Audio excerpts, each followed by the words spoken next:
2011 में जो एस्टेट में पूछा गया था, एस्टेट इकोनॉमिक्स का जो पेपर है 2011 का ये क्वेश्चन पेपर है, तो इसको आज हम सोल्व करेंगे।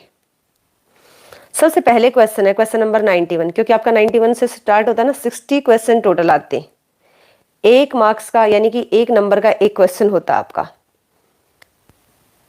अब यहां पर पूछा गया कि मोनोपोली के अंदर अगर शॉर्ट रन है तो वो क्या प्राप्त कर सकता है, सामान्य लाभ यानी कि नॉर्मल प्रॉफिट, मैं लिख देती हूँ इंग्लिश में इनको। फर्स्ट कहा कि नॉर्मल प्रॉफिट, ये है सुपर नॉर्मल प्रॉफिट, ये है लॉस। ये पूछा गया कि ये इनमें से कौन सा प्राप्त करता है, तीनों प्राप्त करता है या कोई एक प्राप्त करता है, तो इसका कोई आंसर बताएगा। Hello Poonam, hello Ajit, okay. तो 91 का आंसर क्या जाना चाहिए आपके हिसाब से?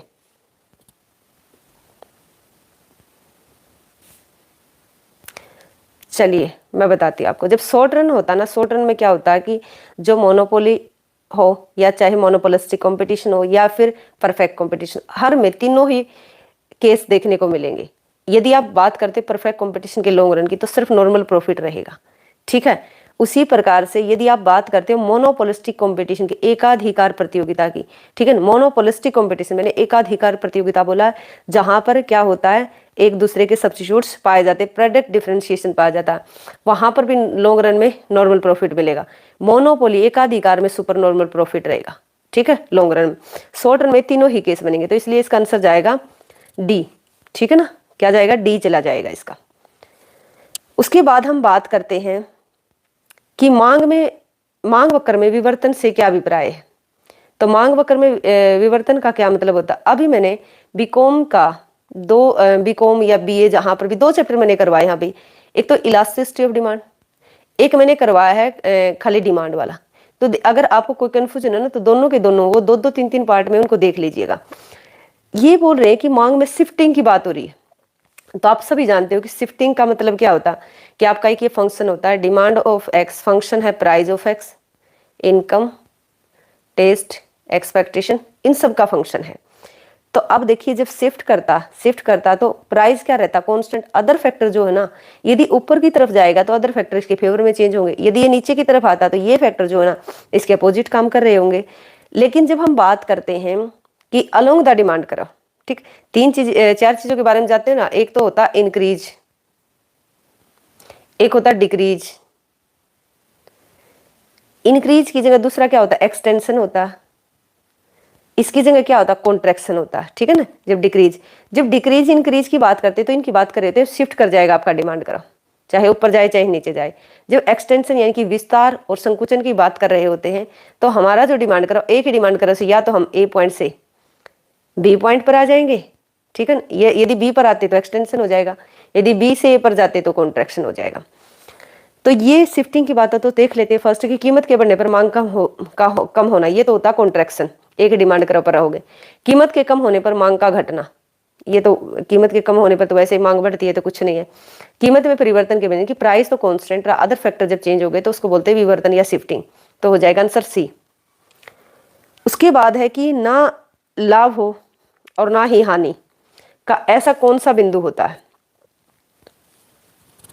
ना लाभ ना हानि का बिंदु उस बिंदु पर उत्पन्न होता है, कहां पर होगा, जहां पर T R equal to T C होगी। तो ना लाभ ना हानि का मतलब क्या होता है कि ना तो ना लाभ का मतलब यहाँ पर है, प्रॉफिट का मतलब सुपर नॉर्मल प्रॉफिट, कि ना तो आपको सुपर नॉर्मल प्रॉफिट हो रहा है ना ही लॉस हो रहा, तो उस पॉइंट को हम क्या कहते हैं, न लाभ न हानि का बिंदु, ना प्रॉफिट ना लॉस। तो वो क्या हो जाएगा, T R equal to T C. और जब T R equal to T C होती है ना, तो इसका मतलब क्या होता है कि ए आर इक्वल टू ए सी, कि सिर्फ नॉर्मल प्रॉफिट मिल रहे होते हैं। एक आप जानते हो कि एक शट डाउन पॉइंट भी होता है। अच्छा 93 का बी हो जाएगा, वेरी गुड। जो शट डाउन पॉइंट होता तो फिर कौन सा होता, शट डाउन पॉइंट होता तो ये T R equal to T C हो जाता।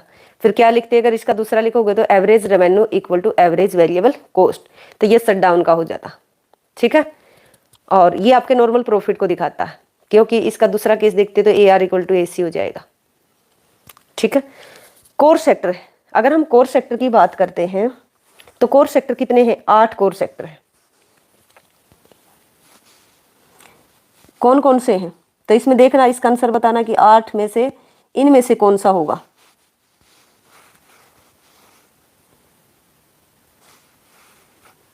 देखिए यहाँ पर मैं आपको बता देती हूँ एक बार 8 कौन कौन से, पहले आप उनको नोट कर लीजिए। फर्स्ट है कि कोल, सेकंड है यहाँ पर क्रूड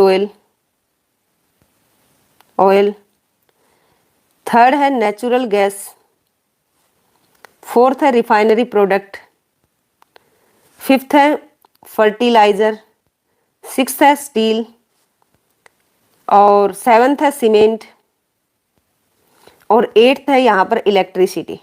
ठीक है, तो ये क्या है, इन 8 इंडस्ट्री का अगर हम टोटल इंडस्ट्री में देखें ना, तो इनका 40.27% of the weight of the items included in the index of industrial production IIP में, तो इनका सबका आठों का मिलाकर 40.27% हिस्सेदारी है।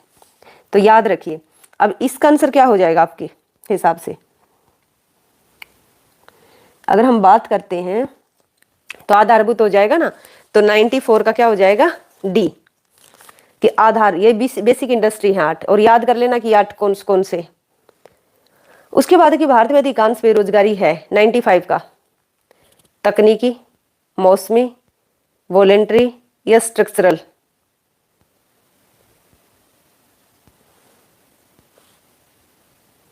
अच्छा, और कोई 95 का बताएं।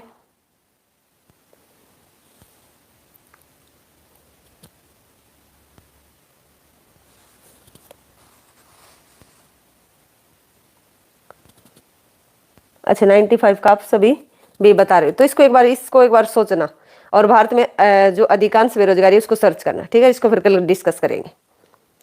उसके बाद है कि 96 का SGSY, 96 का अगर फुल फॉर्म देखोगे तो क्या है, स्वर्ण जयंती ग्राम स्वरोजगार योजना। हाँ बिल्कुल, पूनम सही बता रही है, इसका 95 का क्या हो जाएगा, डी हो जाएगा। और डी क्यों हो जाएगा कि अधिकांश टेक्निकल, इतना तो तकनीकी कारण से कोई बेरोजगार खास होते नहीं। हाँ मौसमी बेरोजगारी है, पर इतनी भी नहीं है जो स्ट्रक्चरल है। ठीक है ना, संरचनात्मक है।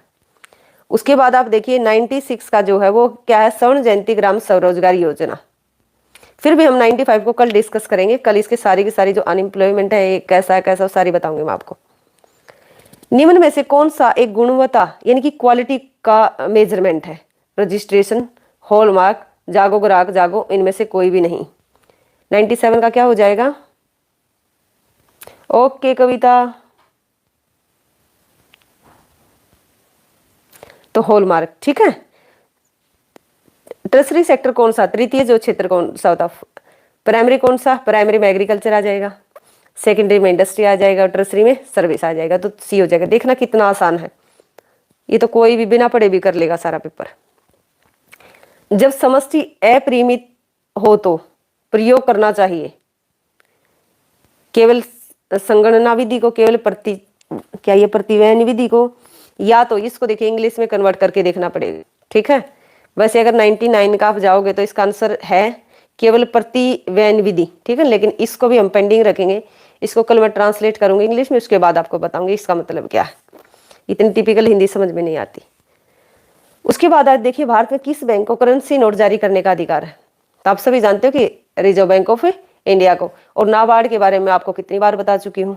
ठीक है, रिजर्व बैंक के बारे में कितनी बार बता चुकी हूँ। उसके बाद देखिए मोड की बात करें, जेड की, तो कैसे होता, जो सबसे ज्यादा बार आया हो, तो देखते हैं कौन सा अक्षर जो है सबसे ज्यादा बार आया है क्वेश्चन नंबर 101 में।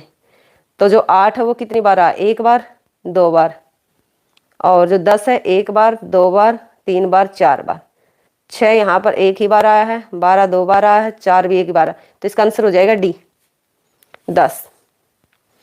उसके बाद हम क्वेश्चन देखते हैं कि मानव संसाधन को अधिक उत्पादक बनाया जा सकता है व्यक्ति को प्रदान करके। आपको कब एक तरीके से अधिक प्रोडक्टिव बनाया जा सकता है, ह्यूमन को। ठीक है, आपको या हमें कब ज्यादा प्रोडक्टिव होंगे हम, जब हमारे जो हेल्थ है वो अच्छी होगी, हमें अच्छा पोषण मिले, अच्छी शिक्षा मिले, अच्छे रहने की सुविधा मिले, तो सारी चीजें अगर अवेलेबल होंगी। अब ये नहीं है कि कृषि करने के लिए मुफ्त भूमि देकर, रहने के लिए मुफ्त, ये मुफ्त का जो सामान होता है ना, ये आपको कभी भी आपकी प्रोडक्टिविटी को बढ़ने नहीं देता। तो इसलिए काम, अगर आप काम करते हो, मेहनत करते हो, ठीक है, एफर्ट्स करते हो, तो तभी आपकी प्रोडक्टिविटी बढ़ती है। फ्री की चीजें कभी भी नहीं लेनी चाहिए अपने जीवन में। उसके बाद आप देखिए, किस बाजार में औसत आय वक्र तथा सीमांत आय वक्र एक दूसरे के बराबर होते हैं। अब ये पूछ रहे हैं कि ए आर और एम आर, आप सभी जानते हो कि परफेक्ट कंपटीशन में ए आर एम आर एक दूसरे के बराबर होते हैं, नहीं तो चाहे इम्परफेक्ट चाहे मोनोपोली चाहे मोनोपोलिस्टिक है, सब में ए आर ऊपर होता है और एम आर नीचे होता। बस मोनोपोली और मोनोपोलिस्टिक में डिफरेंस होता है, इसको मोनोपोली मान लेते हैं, मोनोपोलिस्टिक इसमें थोड़े से फ्लैट हो जाएंगे, मोनोपोलिस्टिक में एकाधिकार प्रतियोगिता में, बस ये डिफरेंस है, नहीं तो इसमें परफेक्ट कॉम्पिटिशन में आंसर हो जाएगा इसका सी। उसके बाद आते हैं कि सरलेखा मांग वक्र के मध्य बिंदु पर मांग की लोच इलास्टिसिटी की बात करें तो आप सभी जानते हैं कि ये एक डिमांड कर्व होता है। इस डिमांड कर्व के हर पॉइंट पर, ये कोई ए पॉइंट है, ये कोई बी पॉइंट है, यहाँ पर बीच में ले लेते सी पॉइंट, दोबारा करते हैं एक बार, इस बिल्कुल यहाँ पर छोटा सा लिख लेते, ये ए पॉइंट है, यहाँ पर कोई बी पॉइंट है और बिल्कुल मिड में है ये सी पॉइंट, यहाँ पर है डी पॉइंट, यहाँ पर है ई पॉइंट। कैसे मेजर करते हो? आसान तरीका होता है इसका निकालने का कि लोअर पोर्शन डिवाइड बाय अपर। अब आप कैसे निकालोगे? यहाँ पर आपको कैसे पता चलेगा? वैसे भी अगर क्वेश्चन नहीं आता तो आपको कैसे पता चलेगा? तो इसके लिए आसान सी ट्रिक है कि अगर आपको सी पर है, मिड में जो होता है ना, वैसे तो उसकी इक्वल टू 1 होती है, ठीक है ना, उससे ऊपर जाते जाओगे तो ग्रेटर देन 1 हो जाएगी, एक से ज्यादा हो जाएगी, और अगर इसके नीचे इसके ऊपर यहाँ पर जाओगे बिल्कुल तो यहाँ पर आपकी इन्फिनिटी हो जाएगी, और नीचे आओगे तो बिल्कुल यहाँ पर क्या हो जाएगी? 0 हो जाएगी, डी पर जाओगे तो लेस देन 1 हो जाएगी। लेकिन इसका क्या है, इसको कैसे करेंगे हम? इसका आसान तरीका ये है कि आप लोअर, अगर आप सी पर मेजर करते हो तो इसके नीचे का हिस्सा कितना, सी ई, डिवाइड बाय करके देखो, सी बी दोनों इक्वल है, तो इसलिए ऊपर भी सेम है नीचे भी सेम है, ऊपर भी 5 नीचे 5 मान लेते, वैसे तो इक्वल टू 1 आ जाएगा। अगर तुम लेकर चलते हो इसके ए पार्ट पर, ए पॉइंट पर अगर आपको बोले तो ए पॉइंट पर कैसे करोगे? नीचे देखो, नीचे पूरा का पूरा क्या है? ये ए ई, नीचे वाला हिस्सा तो है इसका ए ई, ऊपर कुछ है ही नहीं। तो जब किसी चीज को आप 0 से डिवाइड करोगे, यानी कि 0 से अगर उसको भाग करोगे तो वो इन्फिनिटी हो जाएगी। नीचे वाले पर देखो, ई पॉइंट पर, ई के नीचे जाओ कुछ भी नहीं, तो ऊपर 0 रखोगे, नीचे क्या रखोगे कि ई ए, तो जब ऊपर 0 है तो सारा वैसे ही 0 हो जाएगा। तो इसलिए जो मिड पॉइंट होता है उस पर इलास्टिसिटी क्या होती है? इक्वल टू 1 होती है। एक फर्म जो है ना इक्विलिब्रियम में होगी, कोई भी हो, चाहे कोई भी कंपटीशन है, इक्विलिब्रियम में वो वहां पर होगी जहां पर M R equal to M C होगा, ठीक है ना, first condition. Second, M R M C को नीचे से कट करे, चाहे कोई सा भी कंपटीशन आप उठा लो, परफेक्ट कोई ले लेते, ये एम आर है, ये ए आर के इक्वल है, ये आपका एम सी है, ये इस पॉइंट पर ई पॉइंट पर इसको कट करता है, इतना क्वांटिटी है, ये प्राइस है। तो ये देखिए, एक इसका स्लोप इस या इस पॉइंट पर क्या बढ़ता हुआ, दूसरा क्या है, ये दोनों एक दूसरे के बराबर है, और एम सी एम आर को नीचे से कट करता है। तो ये रहा M R equal to M C. कोई भी कंपटीशन होगा, चाहे परफेक्ट है चाहे इम्परफेक्ट, सब में यही कंडीशन लागू होगी। उस संस्था का नाम जो भारत में जीडीपी व जीएनपी की गणना करती है, क्या है? सीएसओ। 105 का डी बी, एक मिनट देखते कौन सा पूछ रहे हो। डी होगा बेटा, नहीं बी तो सुखविंदर बी नहीं होगा बच्चे, क्योंकि एक फर्म का संतुलन पूछा गया, इक्विलिब्रियम। इक्विलिब्रियम हमेशा वहां पर होता है जहां पर M R equal to M C होती है। अच्छा, 104 का कविता बता रही है सी, वेरी गुड, सीमा सी।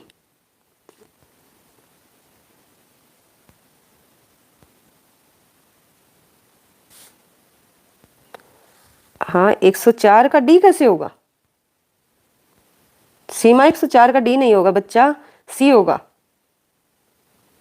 अच्छा कोई बात नहीं बेटा, गलती कर करके सीखते, आपको आता है ये बहुत बड़ी बात है। 106 का देखना कि उस संस्था का नाम बताओ। कितनी बार क्वेश्चन रिपीट हो लिया, जो 650 क्वेश्चन करवाए थे ना, देखना वो जो 650 करवाए थे सारे ही उनमें से आए मिलेंगे आपको। कौन है? सीएसओ। और ये मैंने आपको बता दिया कि एनएसएसओ, एनएसओ और सीएसओ को मिलाकर क्या बना दिया है?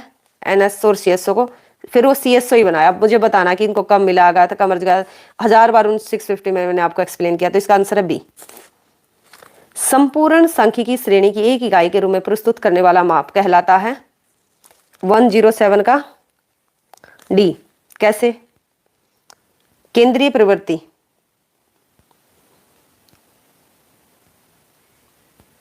कोई बात नहीं। देखिए अब ये देखिए, एक ये पूरा का पूरा जो भी एक मान लेते कि ये सीरीज है जिसमें कोई नंबर है 5, 8, 7, 10, ठीक है। आप वो करें कि संपूर्ण सांख्यिकी 107 का, कि संपूर्ण सांख्यिकी जो स्टैटिकल है, जो भी एक सीरीज है, कि एक इकाई के रूप में प्रस्तुत करने वाला जो माप होता है वो क्या कहलाता? सेंट्रल प्रवृत्ति टेंडेंसी या फिर माध्य? इसको क्या बोलते हैं? ये मीडियन, ये मीन होता है। माध्य क्या होता है? मीडियन होता है। नहीं, उल्टा बोल दिया मैंने। ये सारे इसी के अंदर आ जाते हैं। मीन, मीडियन, मोड करते हैं ना, मीन, मीडियन, मोड, तो उनको सबको एक नाम दे दिया, केंद्रीय प्रवृत्ति। ये देखो जो स्टैटिक्स की वीडियो मैंने डाली हुई है ना, उसको आप एक बार जरूर देख लेना, सारे क्वेश्चन आपके सोल्व हो जाएंगे। कहोगे तो लिंक आपको दे दूंगी यहाँ पर डिस्क्रिप्शन में। जीएनपी है आपका, मॉनेटरी का मतलब होता है नॉमिनल। और जीडीपी डिफ्लेटर कैसे निकालते हो? जीडीपी डिफ्लेटर कैसे निकालते हो? Nominal divide by real. Nominal divide by real करोगे तो नॉमिनल, मौद्रिक नॉमिनल होता है। या करंट लिखा मिलेगा आपको, करंट और कांस्टेंट। वास्तविक का मतलब होता है कांस्टेंट, मौद्रिक को वैसे नॉमिनल बोलते हैं, वैसे होता है करंट। तो नॉमिनल लिखा मिले या फिर करंट डिवाइड बाय कांस्टेंट, वही बात है। तो मौद्रिक कौन सा हो जाएगा? 1100 डिवाइड बाय 1000, तो कितना आएगा? 0 से 0 कैंसिल, एक का नाम का कितना आ जाएगा? ये 1.10, ठीक है ना। तो आंसर हो जाएगा इसका 108 का हो जाना चाहिए सी। नहीं, 108 का डी कैसे जाएगा?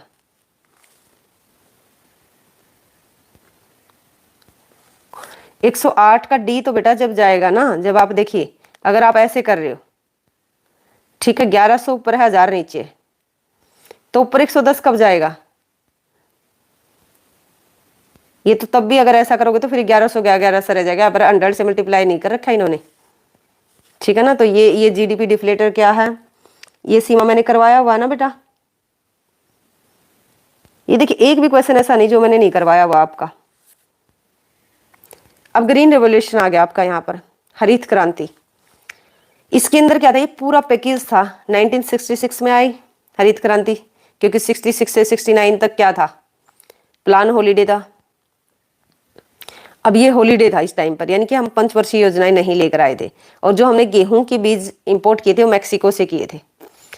इसके अंदर वहीं पर हरित क्रांति आएगी जहां पर इरिगेशन की सुविधा, फर्टिलाइजर है, हाई वेराइटी सीड्स है। तो ये सारा का सारा एक पैकेज था।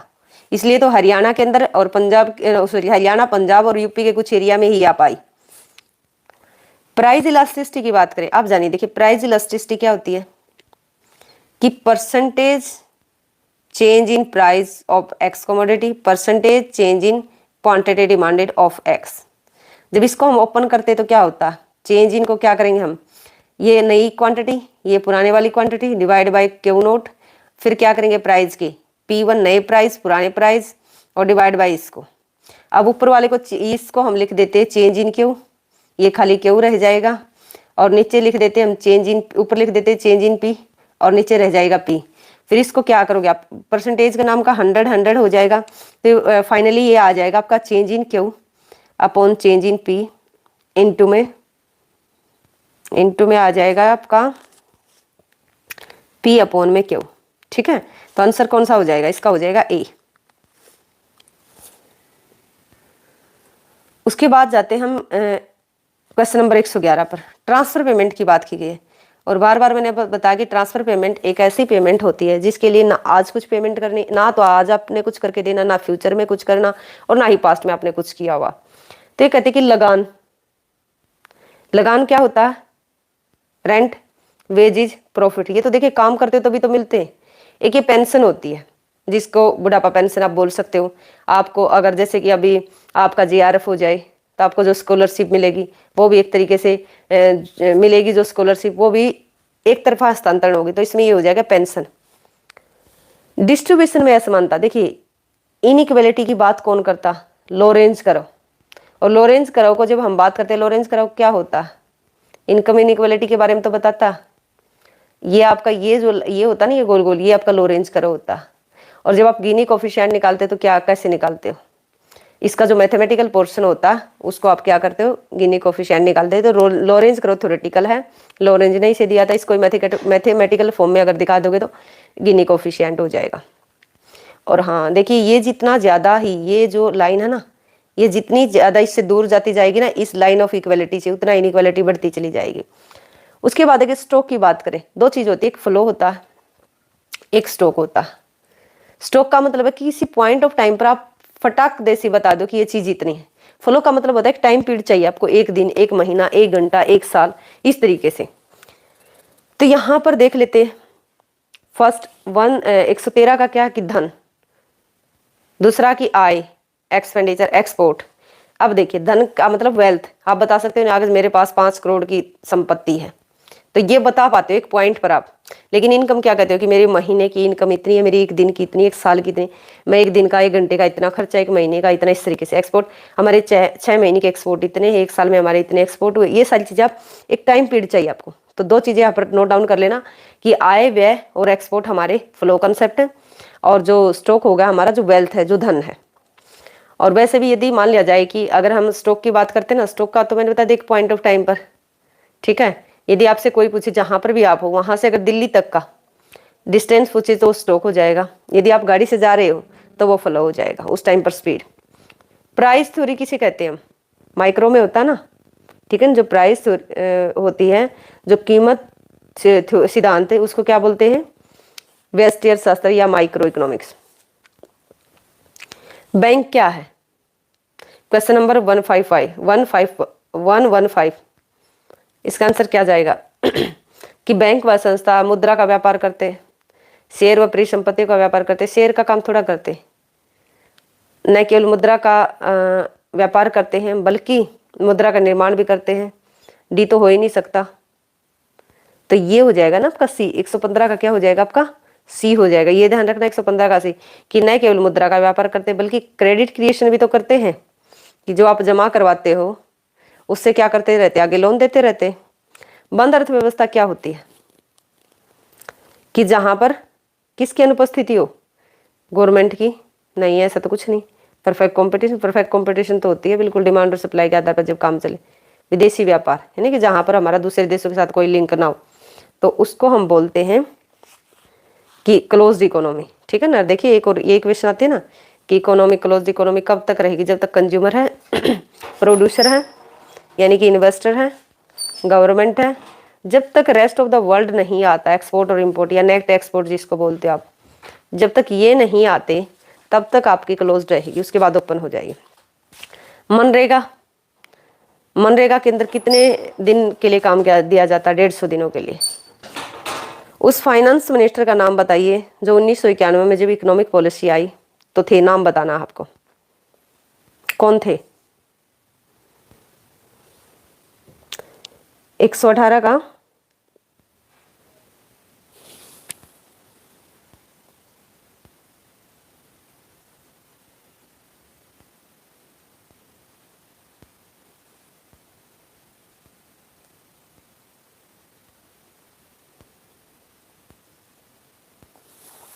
देखिए, डॉक्टर मनमोहन सिंह उस टाइम पर क्या थे, फाइनेंस मिनिस्टर थे, और पीवी नरसिम्हा राव की सरकार थी, ठीक है। उस टाइम पर पीएम जो थे ना वो थे पीवी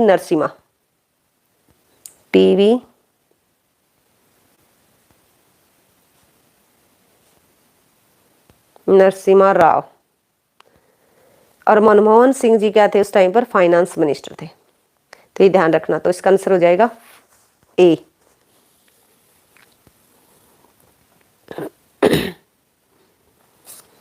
अच्छा, अब चलते हैं हम क्वेश्चन नंबर 119 पर। जब भी हम मादिका की गणना करते हैं ना तो हमें औजाई करव की जरूरत होती है, ठीक है ना। ये मैं फिर आपको कहती हूँ कि जो एक 1-1.5 घंटे की यानी कि 2 घंटे के लगभग क्लास है, वो देख लोगे तो जितना भी स्टेट में आता है ना, कोई भी क्वेश्चन नहीं छूटेगा आपका। तो भारत में सर्विस टैक्स कैसा, जानते हो ना, गुड्स एंड सर्विस टैक्स कैसा होता है, इनडायरेक्ट टैक्स होता है। तो ये इसका हो जाएगा आंसर 120 का बी। कौन सी अवधारणा बैंकिंग व्यवस्था से संबंधित नहीं है, बैंक से रिलेटेड। देखते, बैंक रेट तो होती है, क्रेडिट क्रिएशन भी होता है, सीआरआर भी होता है, cash reserve ratio, physical deficit government की पॉलिसी से रिलेटेड होता। भारत में जो लैंड रिफॉर्म स्टार्ट हो गए थे फर्स्ट पंचवर्षीय योजना के अंदर ही। मशीन की कॉस्ट क्या होती है? फिक्स कॉस्ट होती है। 123 का क्या हो जाएगा? सी। एग्रीकल्चर जो होती है उसके सामने क्या समस्या होती है? उसको पूरा जितना फाइनेंस चाहिए वो नहीं मिल पाता, ठीक बात है। उसका जो भी विकास होता है वो असंतुलित होता है और आराम आराम से होता है। अपर्याप्त अवर्ण भूमि यानी कि जो रिफॉर्म्स हुए हैं, लैंड रिफॉर्म्स हुए, वो सही तरीके से नहीं हुए, तो सारी ही प्रॉब्लम है इसकी। 1991 के अंदर, अब ये देखिए इस क्वेश्चन को पढ़िए और इसका आंसर दीजिए।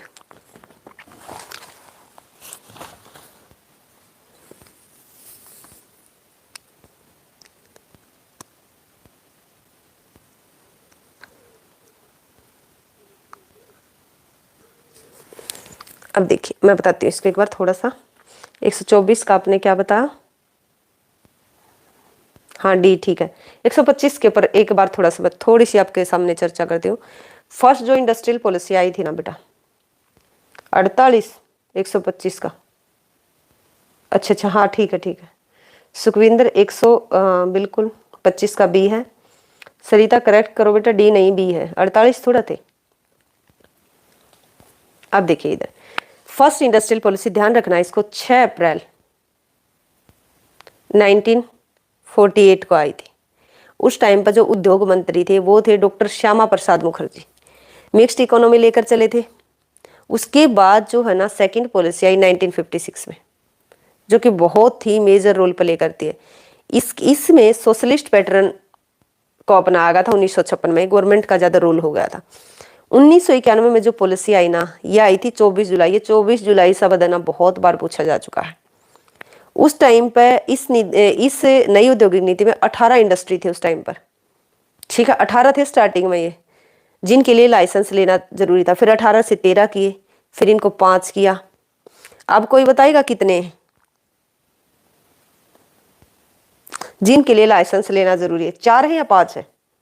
अब फिलहाल अगर आपसे ये करंट में क्वेश्चन पूछे कि अब कितने इंडस्ट्री के लिए गवर्नमेंट को लाइसेंस लेना पड़ता है? हाँ आंसर इसका बी ही है सीमा। मैंने आपको करवाया हुआ सीमा कि इसके लिए 4 है या 5? आंसर बताइए अभी। कोई भी आंसर दे सकता है। अब 2 इंडस्ट्री ऐसे हैं जिनके ऊपर गवर्नमेंट का पूरा कंट्रोल है, ठीक है ना। पब्लिक सेक्टर के लिए जो आरक्षित, एक तो परमाणु ऊर्जा और एक है रेलवे। लाइसेंस लेना पड़ता है, वो है 4 इंडस्ट्री ऐसे हैं जिनके लिए लाइसेंस लेना जरूरी होता है।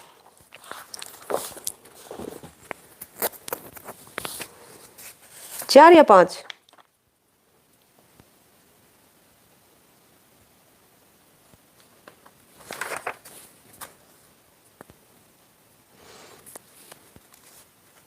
हाँ ठीक है सीमा, इसका बी ही है बेटा।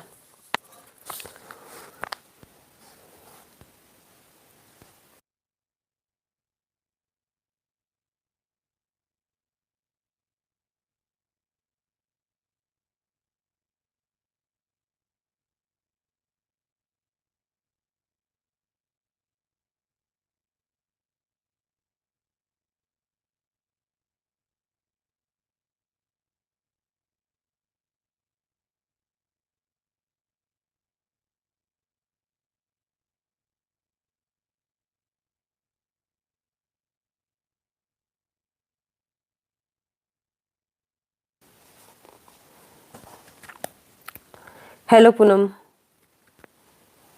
अच्छा 126 का बताइए, इसका क्या है? 1921, 126 का ए। उसके बाद चलते हैं प्रति व्यक्ति आय कैसे निकालते? पर कैपिटा इनकम की टोटल आपकी जीडीपी या नेशनल इनकम इतनी है और ये पॉपुलेशन है, पॉपुलेशन से डिवाइड कर देते हैं तो इसमें आ जाएगा कुल जनसंख्या को सकल आय से भाग करना। तो 127 का क्या हो जाएगा? दूसरा है कि कुल नौकरियों को कुल जनसंख्या से भाग करना, सकल आय को कुल जनसंख्या से। देखिए ये ऊपर है कि ऊपर ये फर्स्ट बता रहा है कि पॉपुलेशन ऊपर रखेंगे और नीचे इनकम रखेंगे, ठीक है ना। ग्रोस जो या जीडीपी होती है, ये गलत है। ये सी ठीक है, क्योंकि ऊपर हम क्या रखेंगे, एक तरीके से इनकम रखेंगे, जीडीपी रखेंगे, नीचे पॉपुलेशन। ये क्वेश्चन है आपका उस टाइम का कि 2009 से 10 के बीच में बताइए क्या ग्रोथ रेट थी। तो 128 का है बी, 7.4%। नीली क्रांति किससे रिलेटेड है? गेहूं से, दूध से, मत्स्य का उत्पादन यानी कि मछली पालन से, पशुधन से। 129 का कितना हो जाएगा आपके अनुसार? सी, यानी कि मछली पालन से है ना नीली क्रांति। यदि गुणांक का मूल्य 10 रुपये है तो उपभोग की सीमांत प्रवृत्ति कितनी होगी? ये देखिए यहाँ पर ये मल्टीप्लायर है गुणांक, ये गुणक लिखा होना है, गुणांक ही है। क्या फॉर्मूला होता है इसका? 1/1 माइनस MPC, या होता 1/में MPS। अब इसको एक बार रख लेते हैं इसकी जगह, इसकी वैल्यू को। ये इन्होंने बता दिया कि 10 है, ठीक है, ये 10 बता दिया। तो 130 का आंसर क्या होगा बताएगा कोई? ये इसके मल्टीप्लाई में चला जाएगा, 1 माइनस MPC, ठीक है ना, इक्वल टू 1 रह जाएगा। अब इसको करो, 10 माइनस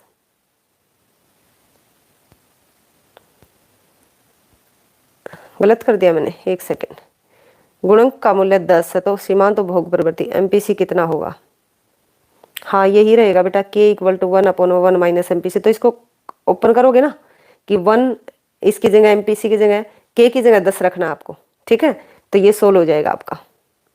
करके देखो इसको सभी, मैं भी करके देखती हूँ तब तक।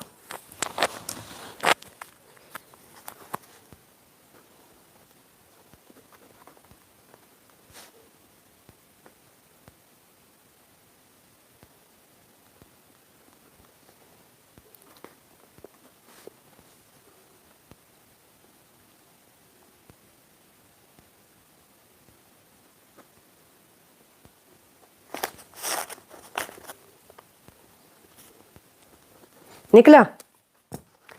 हाँ देखिए इसका, एक सेकंड रुकिए। देखिए इसका क्या आंसर होगा? वही है जैसे मैंने अभी किया था कि 10 इक्वल टू 1/में MPC। अब इसको MPC को इधर लिया तो 10 मल्टीप्लाई क्या होगा 1 माइनस MPC। अब इसको करो 10 माइनस 10 MPC इक्वल टू 1, ठीक है। अब इतना क्लियर हुआ। अब 10 तो ये है, अब इसको इस साइड लेकर जाओगे उस साइड, तो ये क्या हो जाएगा, इसको एक को इस साइड ले आओ, 10 में से एक गया, 10 में से एक घटा देंगे, इस साइड रह जाएगा 10 MPC, क्योंकि उस साइड जाकर ये प्लस का हो जाएगा। अब इस साइड रहेगा 9, ये मल्टीप्लाई में है तो ये डिवाइड में चला जाएगा, इक्वल टू MPC कितना निकल कर आएगा, 0 के नाम का ऊपर क्या लग जाएगा पॉइंट, तो ये आ जाएगा 0.9, तो इसलिए आंसर आ जाएगा C। या समझ में? हाँ सुखविंदर C ही है बेटा, हाँ 0.9। पूनम समझ में आया? सीमा, पूनम, श्रीता,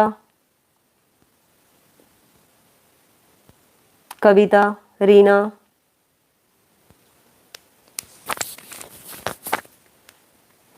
ओके।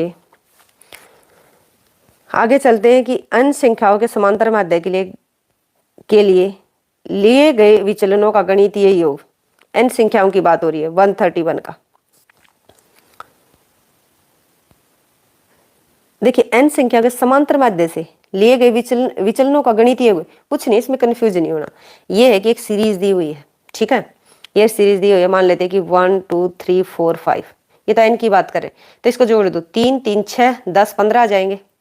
कितने नंबर है? 5 है, तो 5 से डिवाइड कर दो, कितना आ जाएगा 5। तो ये आपका मीन आ गया ना, मीन आ गया। अब ये लाइन आपको क्या कह रही है? ये कह रही है कि n संख्याओं के समांतर माध्य से लिए गए, अब ये समांतर माध्य कितना आया, ये मीन आ गया आपका 5, ठीक है। इससे लिए गए ये विचलन लेते हैं। अब एक में से अगर हम घटाएं, एक सेकंड रुकिए, एक में से हमारा 5 यहाँ पर हम करेंगे x बार माइनस x, ऐसे ही होता शायद, देख लेते एक बार करके। 5 5 5 5 5। अब इनका डिफरेंस निकालो। पहले का कितना आएगा, -4 -3, और यहाँ पर आएगा आपका 5 ही आया ना, माइनस, नहीं ये तो गलत हो जाएगा, ऐसे नहीं आएगा भाई।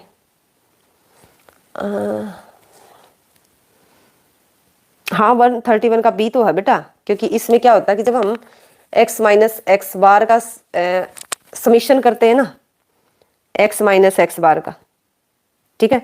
जब हम इसका समीशन करते हैं, समीशन करते तो ये जो इन दोनों का जो डेरिवेशन होता वो जीरो के इक्वल आता, जीरो आता, जोड़ जो होता। और जब हम इनका स्केयर करते इस डिफरेंस का तो वो आता मिनिमम। आंसर तो ठीक है ये आपका, आंसर में कोई गलती नहीं आपकी। एक बार देखते हैं, एक आप भी करिए तब तक इसको, एक कोई भी एक सीरीज ले लीजिए। हाँ प्रॉपर्टीज है बेटे, ये बिल्कुल प्रॉपर्टीज है, लेकिन फिर भी इसका होता है, ये इसको करके दिखाते हैं ना हम।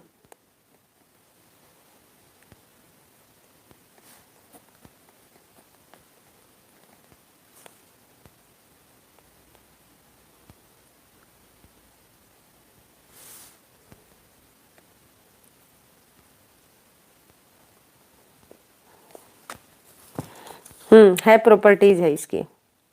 चलो कोई नहीं, इसको मैं लास्ट में करती हूँ, अभी मेरे दिमाग से निकल रहा है। 11वीं पंचवर्षीय योजनाएं कब आई थी?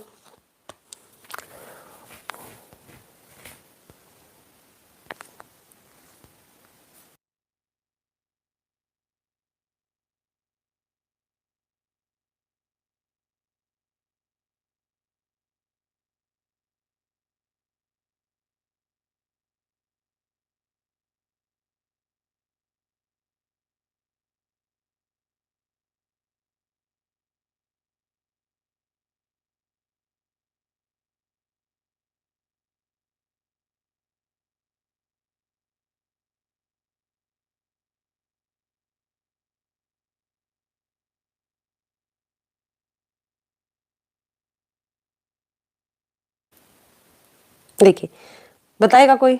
2007 से 12 बिल्कुल सही है, तो इसका आ जाएगा बी। उसके बाद हम चलते हैं 133 का। 133 का क्या है कि कुल प्राप्तियों में से कुल व्यय के बीच का अंतर, कि हमारी टोटल आय ये है, ठीक है ना, इस टोटल एक्सपेंडिचर ये है, इन दोनों के बीच के डिफरेंस को क्या कहते हैं? इसको कहते हैं बजटरी डेफिसिट। परिवर्तनशील अनुपातों के नियम कब लागू होता है? लॉ ऑफ वेरिएबल प्रोपोर्शन, अल्पकाल में। उसके बाद आ जाएगा आपका कि जब मांग वक्र वर्टिकल होता है, ठीक है ना, वर्टिकल होता है, डिमांड करो, तो उस टाइम पर तो इससे क्या दिखता है? मांग की इकाई लोच पूर्णतया लोचदार, पूर्णतया यानी कि परफेक्टली इनइलास्टिक, ठीक है ना, तो हो जाएगा सी। आपके जो अभी रिजर्व बैंक ऑफ इंडिया उसके गवर्नर कौन है?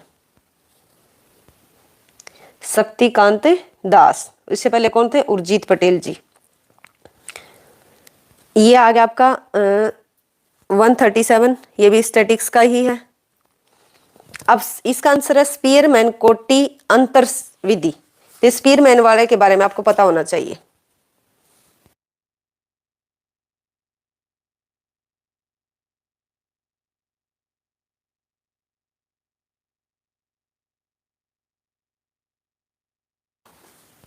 देखिए जो स्पीयरमैन रैंक कोरिलेशन है उसके बारे में थोड़ा सा मैं आपको बता देती हूँ।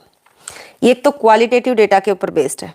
इसको जब यूज किया जाएगा जब इसकी आइटम्स की संख्या जो होगी ना 30 से कम होगी। इसका जो फॉर्मूला है वो है स्पीयर रैंक का 1 माइनस ये 6 है, ये summation of D square divide by N का स्केयर -1, या इसको आप लिख सकते हो दूसरे तरीके से 1 - 6 summation of D square divide by N का क्यूब -n, ठीक है ना। इसको ओपन कर दोगे तो ये तो इसका फॉर्मूला। क्वेश्चन क्या पूछा गया? जब सांख्यिकी समग्र गुणात्मक तथ्यों को प्रकट करते, देखिए गुणात्मक क्वालिटेटिव, अभी मैंने आपको बताया ना कि ये क्वालिटेटिव डेटा के ऊपर बेस्ड है, जैसे कि ब्यूटी, होनेस्टी, तो इसलिए इसका आंसर चला जाएगा, क्या चला जाएगा? ए। समझ में आया आपको या नहीं?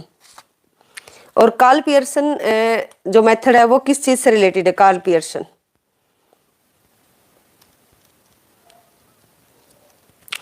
ये एल्जेब्रिक मेथड है। फर्स्ट है कि कार्ल पियर्सन का coefficient of correlation method, Spearman का रैंक कोरिलेशन, और एक कंकरेंट होता है, कंकरेंट डेविएशन मेथड भी होता है, लेकिन आपको सिर्फ अभी मैंने यही बताई, सी तक सीमित रहो।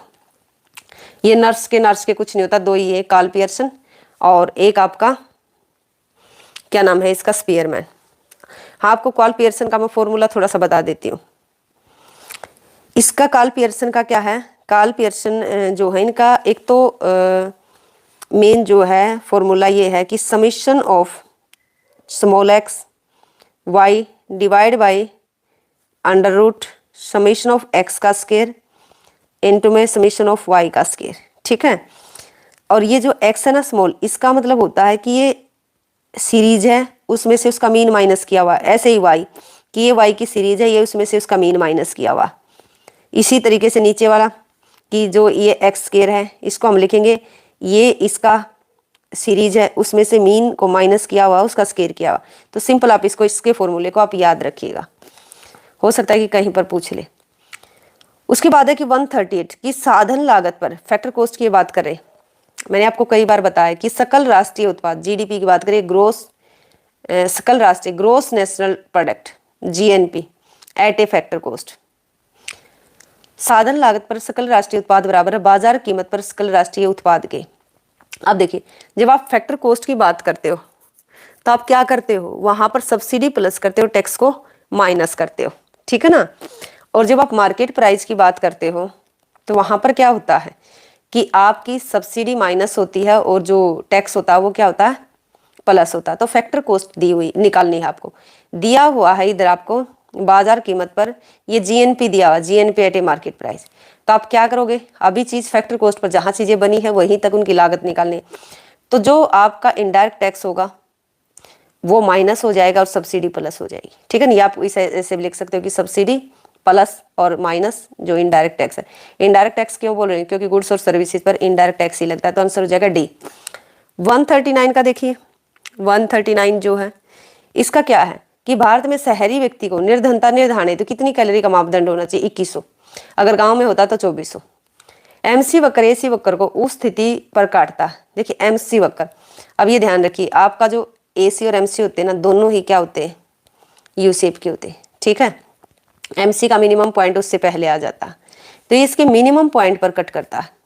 जब एसी क्या होता है, मिनिमम होता है, ठीक है। इसका मिनिमम पहले होता है, यहाँ पर जो है ना एसी मिनिमम पॉइंट पर कट करेगा एसी के, तो एसी वक्र के न्यूनतम पॉइंट पर। तो 140 का हो जाएगा आपका सी। 141 है कि वास्तविक सकल राष्ट्रीय उत्पत्ति से अभिप्राय है। वास्तविक यानी कि रियल, रियल की बात कर रहे हैं। अभी मैंने पीछे बताया था ना कि जब रियल लिखा आएगा ना तो इसका मतलब है कांस्टेंट प्राइस पर बात हो रही है। नॉमिनल लिखा आएगा या आर्थिक, वास्तविक लिखा है तो स्थिर प्राइस पर, यहाँ पर मौद्रिक लिखा आता या नॉमिनल जिसको बोलते तो वो होता करंट प्राइस पर। तो इसका आंसर हो जाएगा 141 का वास्तविक है ना, तो ये स्थिर कीमतों पर। भारत में जीवन प्रत्याशा लाइफ एक्सपेक्टेंसी की बात की जा रही, कितनी है, ये है अभी फिलहाल की, अभी इसको तो रहने देना आप, 69.65 वर्ष टोटल। इसमें अगर आप मेल की बात करोगे, मेल की है 68.46 96 या 46 है कुछ, 68 याद रख लेना। और फीमेल की है आपकी 70 पॉइंट समथिंग, ठीक है। तो फीमेल की ज्यादा है कंपैरिजन मेल के। 139 का बी कैसे होगा, नहीं सीमा बी नहीं होगा बच्चे, कैसे होगा, अच्छा हाँ 139 का तो ठीक है, ठीक है। 140 का तो सी होगा।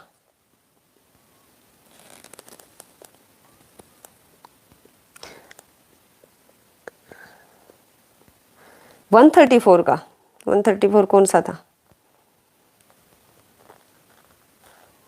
कहाँ पहुंच गए 134 134।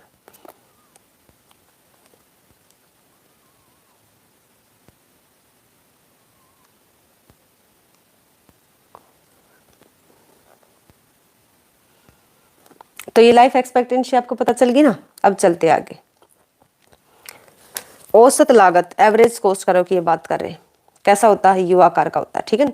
143 का हो जाएगा आपका सी।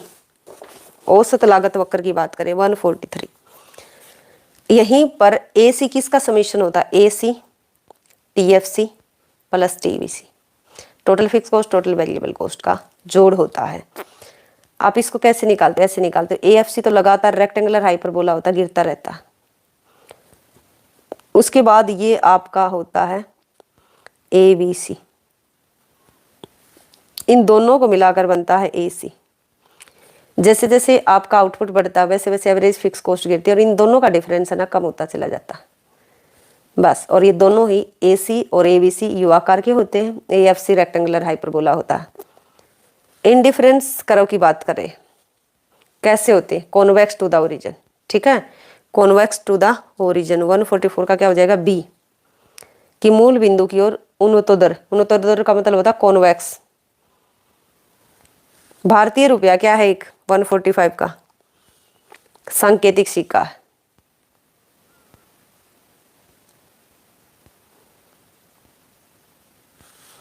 वन 134 का सीमा, एक मिनट देखती हूँ बेटा।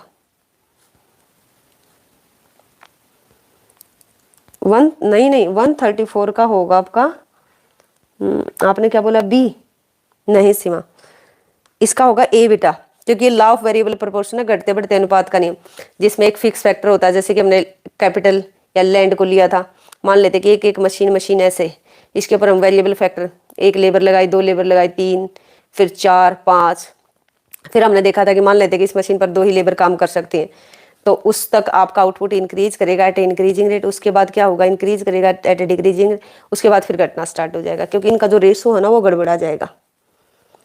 हेलो प्रियंका, कैसे हो बेटा?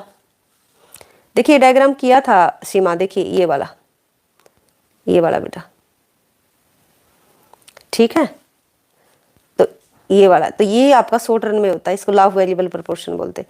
और जब भी आपको रिटर्न टू फैक्टर बोले ना, रिटर्न टू फैक्टर या साधन के क्या बोलते हैं, रिटर्न टू फैक्टर, कुछ ऐसा होता है, साधन करके कुछ होता है, रिटर्न टू फैक्टर इंग्लिश में याद रख लेना, साधन के प्रतिफल, ठीक है। जब साधन के प्रतिफल बोलेगा ना तो आप काल के लिए होगा। यदि वो बोलेगा रिटर्न टू स्केल, पैमाने के प्रतिफल, तो होगा दीर्घकाल के लिए। चाहे रिटर्न टू फैक्टर बोले, चाहे लॉ ऑफ वेरिएबल प्रोपोर्शन बोले, तो अल्पकाल ही होगा उसका।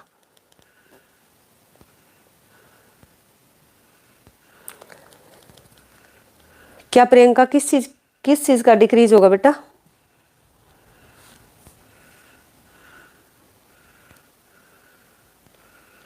अच्छा 145 का बताओ मुझे आंसर। जब तक हम 146 करते हैं, विगत 30 वर्षों में अर्थव्यवस्था किस क्षेत्र में सर्वाधिक वृद्धि दर्ज की गई? अभी मैंने आपको टेलीग्राम पर डेटा शेयर किया था ना, हेलो तन्नू। तो उसमें क्या था कि नंबर 1 अगर जीडीपी में देखोगे कंट्रीब्यूशन का, तो सर्विस सेक्टर नंबर 1 है, उसके बाद जो इंडस्ट्री यानी कि सेकेंडरी सेक्टर दूसरे नंबर पर, एग्रीकल्चर तीसरे पर, यानी कि प्राइमरी सेक्टर बोल रही हूँ मैं, ठीक है। और अगर आप एम्प्लॉयमेंट में देखते हो तो सबसे ज़्यादा कौन देता है आपको? एग्रीकल्चर, फिर इंडस्ट्री, फिर सर्विस। तो ये करेंगे सबसे ज़्यादा जो ग्रोथ है ना वो हमारे सर्विस सेक्टर यानी कि तृतीय क्षेत्र ने की है। जब लोग रोजगार युक्त लगते, वो करेंगे लगता तो ऐसा कि काम कर रहे, परंतु वास्तव में वो रोजगार में नहीं होते। तो क्या होती? खुली, मौसमी, छुपी हुई, संरचनात्मक।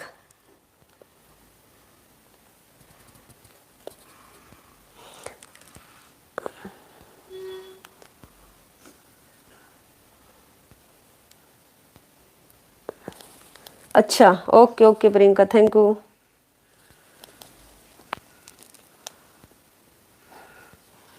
अच्छा 147 का क्या हो जाएगा सीमा?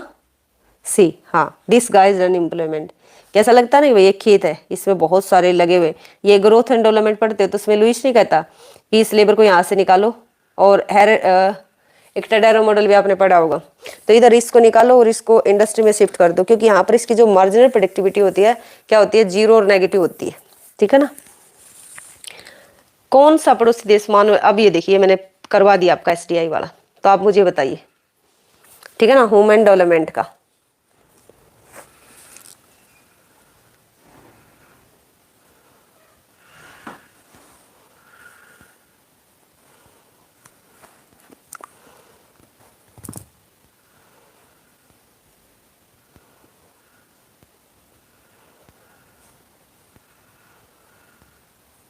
क्या होगा इसका?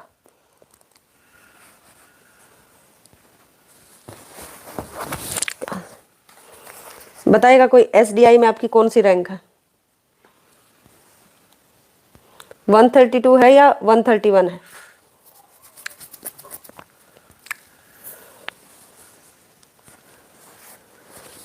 देखिए मैं बताती हूँ थोड़ा सा, आपको एक बार एक्सप्लेन कर देती हूँ, फिर आप अच्छे से समझ जाओगे इसको। HDI जो है ह्यूमन डेवलपमेंट इंडेक्स कब स्टार्ट हुआ था, इसको UNDP जारी करता है, ठीक है ना, कब से, 1990 से। और इसकी जो अवधारणा, जो इसका दृष्टिकोण किसने डेवलप किया था, अमर्त्य सेन ने, जो कि इंडिया के हैं, जिनको 1988 में नोबेल प्राइज मिला था। एक महबूब उल हक, ये कहाँ के हैं, ये हैं पाकिस्तान के। और उसके बाद आप